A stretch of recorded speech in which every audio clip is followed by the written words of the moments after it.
You heard the dulcet tones of Ross Tucker on the Browns-Ravens call. You hear him now, as you do every single week. On the line is Odyssey NFL insider Ross Tucker. Insider calls are brought to you by Nationwide. For your insurance and financial needs, Nationwide is on your side. Ross, I did that one just for you, buddy. Yeah, so you didn't, it was better, but there's a jingle. You say, Nationwide is on your side. Yep. Yeah. Somehow you incorporate the jingle is the point, number one. Number two, yes, I specifically referenced 4 o'clock on Wednesdays with you guys on air. I think that should be more than 5 points. I couldn't say your names because then they'd be like, what are you, plugging these guys? And I'd get in trouble. I couldn't say Odyssey or 92.3 The Fan, but everybody knows who I mean, and I got a bunch of social posts about it at Ross Tucker NFL, by the way, Nick, in case you didn't know. And so thank you to everyone that did that. And it's true. While Flacco was out there with however much time was left, I was thinking, oh, my gosh, I know exactly what everybody in Cleveland's thinking right now. And I know what Nick is going to ask me. Nick and Jonathan are going to ask me on Wednesday. All right, so one, you're right. There's 10 points to you. But if you incorporate the names, much like the Nationwide, if you incorporate the jingle, the names are the jingle of it all. Yeah, they really are. Yeah. It really ties the whole bit together. But I don't want you to hear that part. I only want you to hear you done good, Ross, because you done mighty good by us. You know what I just thought of? If the situation presents itself again, I'm going to say, I go on, I know on Wednesday, Jonathan and his buddy, or Jonathan and his co-host are going to ask me. That would be so That'd funny. Be the funniest thing ever. Here's the thing. It'd be a massive D move, but no one would appreciate it more than me. I feel every week in Cleveland radio, I go on with Jonathan and his sidekick, and I'm telling you, they're going to ask me. All right, Ross, you said you'd answer the question. You were waiting for Wednesday to answer the question. Can you answer the question for us about what this all means for Joe Flacco? Yeah, I was disappointed for him because I like Flacco. He's a Philly guy. He's an awesome dude. And he was playing fine, and he's playing fine for a while, and they were in the game. And I think maybe as big of an issue is that there was a bunch of times when he went to drop back and nobody was open, which I think is a problem. But then obviously the thing I love about Flacco and Philly people and Cleveland people or whatever is I'm sure his dad and his brothers and even Joe would be the first one to tell you he cannot throw that pass he threw, right? Like you cannot do that. It's a competitive game. The Browns, to win games, are going to have to win, by not turning it over more than the opponent. And also, they got to win special teams. Like, this iteration of the Browns, Flacco or no Flacco, if they lose a turnover battle, they're dead. If they lose special teams like that, a block punt, a pretty big return, they're also dead, especially against a good team like the Ravens. The defense is going to keep them in games. And I think Flacco, for the most part, is going to keep them in games, and then they can pull some out, but not when he has. Even the fumble, I don't really think the guy even knocked it out of his hands. It looked like it came out when Joe went to brace. So it was a bad pick. It happens. I'm sure I would do it all the time if I was a quarterback. I'd be frustrated. I'd be annoyed, and I would just be like, I'm just going to chuck it. But you can't do that. So I don't want to belabor too much in the Ravens game because obviously we're like the halfway point. You start to look ahead to Green Bay. But it's been interesting to listen to multiple different opinions come out about if that was a blowout, when it became a blowout. So it felt like the second half was an entire blowout from the fan perspective. For you, when did that game go from the Ravens are ahead and comfortably so to it was curtains and it was just a comedy of errors? Well, so I don't remember the exact timing of it, but when he threw the pick, it was 13-3. So, yeah, as you can hear, I'm in the airport on my way to Buffalo to call Dolphins and Bills on radio tomorrow night, and then I got Colts Titans for CBS Sunday. evidently, did I sit right underneath the microphone for that guy? Okay, so the speaker, like, did I really need to hear that back here in B4? No, it was, when he threw the pick, it was 13-3, and they had the ball near midfield. And then I didn't remember this, but even after that, okay, the Ravens score, but then the Browns went down, and that's when the ball went through Humphrey's hands, which, by the way, that would have been a really bad look for Flacco if he threw a pick on the goal line right to Marlon Humphrey. But it went through his hands, and the Browns got a touchdown. Even at that point, it was 20-10. So they were right there. I don't exactly remember what happened after that, but if you're within 10 points, that is not a blowout. That's not a comedy of errors. But then, obviously the fumble return for a touchdown. I can't remember the order of what happened after that, but things certainly unraveled pretty quickly after that. Ross, on the broadcast, you'd mentioned something we weren't privy to. You'd said that the Browns run a special post-practice period for Shedeur Sanders to get extra reps. What did you learn there, and what did you find out? Yeah, so we asked Kevin in the production meeting on Saturday about the rookie quarterbacks, knowing that that's a storyline and knowing that there had been a report that, he wasn't even doing scout team. And he said that they have a very, very detailed minute-by-minute plan for both of those guys and really all of their rookies, which, by the way, it appears as if they have like an outstanding rookie draft class. I mean, I thought Judkins did some positive things. I would like to see them take a deep shot to Bond at some point, like a deep post or something. But, I mean, they really have 4 potentially legit offensive rookie skill guys with the 2 running backs, Fannin and Isaiah Bond, and then obviously Mason Graham was making plays. Oh, my goodness. Schlesinger was making plays as well. So I think that they have a good draft, and they're committed to playing those guys and developing those guys, which is encouraging. And so part of that's the quarterbacks. And to make sure, because, the number 2 gets some reps. Not many, but the number 2 on an NFL team like Gabriel gets some reps. They want to make sure Shedeur is still getting reps in their offense, in their system. So when practice ends, they have basically a Shedeur period. Other teams do it, for young guys, like a developmental period, but he gets an extra 8 to 10 reps just for him at the end of every practice. Ross Tucker, Odyssey NFL Insider on the Fan Hotline. Insider calls brought to you by Nationwide. For insurance and financial needs, Nationwide is on your side. You earned that. That's pretty good. You earned that, and I hope you enjoyed it. What is a tougher task right now, beating Baltimore or beating the Packers, who the Browns face next? Probably the Packers.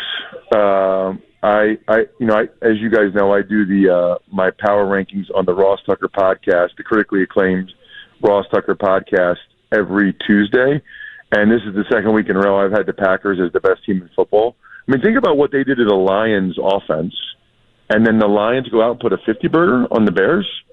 And then even think about what they did to the Commanders. I mean, the Commanders got a win week 1 by double digits, and then they go to Green Bay and they can't do anything. Green Bay was already, I thought, a Super Bowl contender. And then when you add a guy that I think it's debatable between he and Miles as the best defensive player in football, you add that guy to the mix. Not only is it the production he gives you, it's the matchups he gives the other guys, like Rashawn Gary, and then it's just a psychological boost. I don't know if you guys saw what Keyshawn Nixon said. They said, you guys look like you're playing with a swagger this year. What? Why is that? And literally his answer was, we got Micah Parsons. These guys, you can't emphasize that enough. It's almost like when you're at the MLB trade deadline and you get you get a big bat or a big arm. Like everybody in Philly wanted the Quan guy from you guys. Like that was like the big guy everybody wanted, was we got to get Quan from the Guardians, blah, blah, blah. It just gives a boost to the whole locker room when you do that, especially like a DB. right? So let's pretend you're a DB. You just got one of the two best pass rushers in the NFL.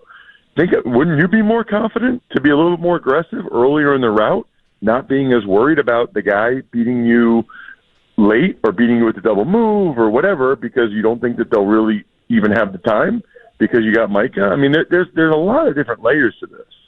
Yeah, I mean, Packers defense is obviously very good. Through 2 games, the Browns defense is second in the league in yards per play allowed. They've allowed the fewest first downs per game. And you can make an argument, Ross, the light bulb went on for the Ravens once they saw Denzel Ward not on the field, and they're like, let's go after Cam Mitchell, let's go after Miles Harden, and then it just became easy for him. But if Denzel Ward is back and on the field, is the recipe in this Packers game, is it going to be a defensive slugfest between the two? It needs to be. I think the Browns have a top 10 defense and maybe even higher than that as the season goes forward. You know, as far as I can tell, they only really have one weakness, and that is the nickelback position, and maybe and/or cornerback depth, depending on how you want to describe it.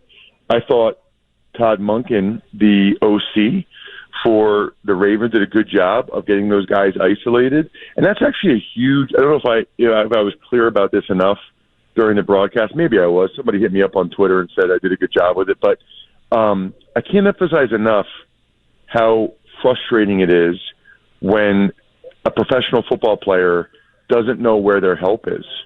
You know, both of those touchdowns to Tez Walker, they didn't know where their help was. Ronnie Hickman was in the middle of the field. And by the way, Ronnie Hickman's in the middle of the field for them. When you have a middle of the field safety, okay, the pressure is on the two outside guys because they don't really have any help. The middle of the field safety can't help the corners on the outside, right? But he is there for the nickel. You know, he's got him protected over the top. He's got him protected in the middle. In both instances, for those guys to get beat to the corner, the only place they don't have help is extremely frustrating. Schwartz must have been losing his mind.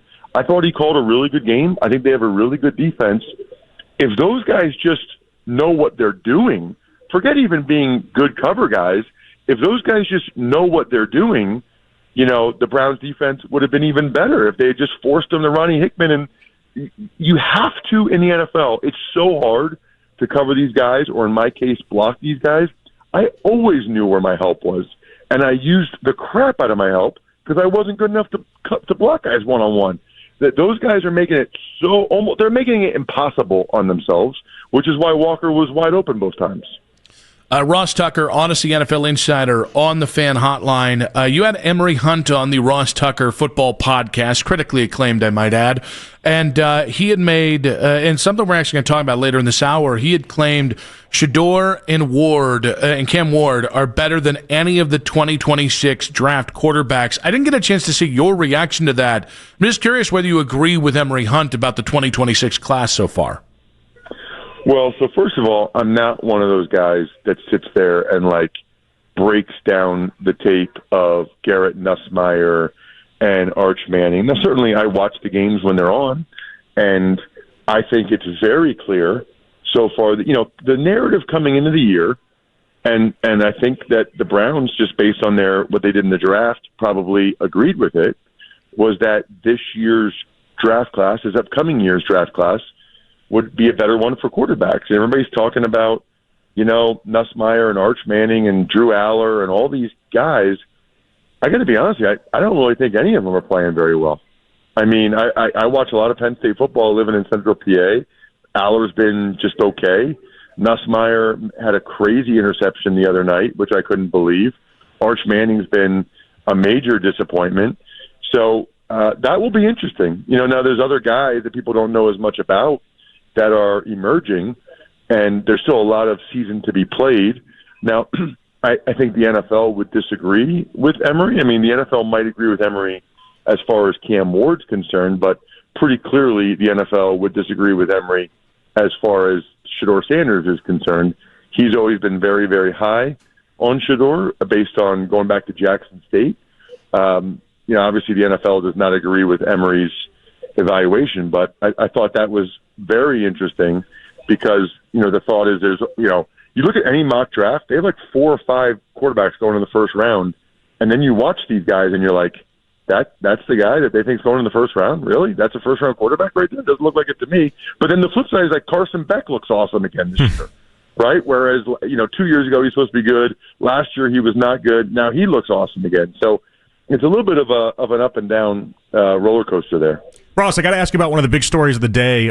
So obviously during the game, you saw DeJuan Jones gets taken out. After the game, Kevin Stefanski says it's a heat-related issue. And since that point, Stefanski has said, and now they've tried to sell us then the idea that it was pre-planned. DeJuan Jones says that it really wasn't a heat-related issue at all. Have you ever heard of a team saying we're going to have a pre-planned rotation taking a starting left tackle out in the middle of a game for heat issues that he says he wasn't actually experiencing? Well, I haven't exactly heard either one of those, so I'm just going off of what you're saying. I'll tell you what I definitely haven't seen before is a left tackle come in on second down, the starting left tackle to come back in the game on second down. I don't know what happened there. I can't remember. Was it a TV timeout or something, or was it the end of the quarter? But I know this. Leviston went out there, and it was the flag on Leviston. Adafe Owe beat him like immediately. Mm-hmm. And then I think on that drive, at some point, DeJuan Jones came back into a game on a drive. So I don't know why he was out. That, I think it can be pre-planned to get guys a breather. I'd be surprised. I am not familiar, to answer your question, Jonathan, I'm not familiar with a plan where you send the starting left tackle back out there mid-series, like on second down, unless it's an injury or unless like he was cramping up like Denzel Ward and he needed whatever, needed fluids or treatment or whatever, and then when he was good, they're like, okay, get back out there for Leviston. Ross, great stuff as always, buddy. We appreciate the shout out. You done good. You done Cleveland proud. Well, thank you. My pleasure. I love Cleveland. You know how I feel about Browns fans. I'm like amazed how diehard you guys are after all these years. It's incredibly impressive. And here's what I can say in all sincerity: better times are ahead because it's not real good right now. So it almost necessarily, I don't know when those will be, but better times are ahead because it kind of has to be. And with all these rookies looking this good, as soon as they get a quarterback that can play, they'll be significantly better. Excellent stuff, buddy. Appreciate you. Later, dude. Later, dude. Ross Tucker there on the Fan Hotline.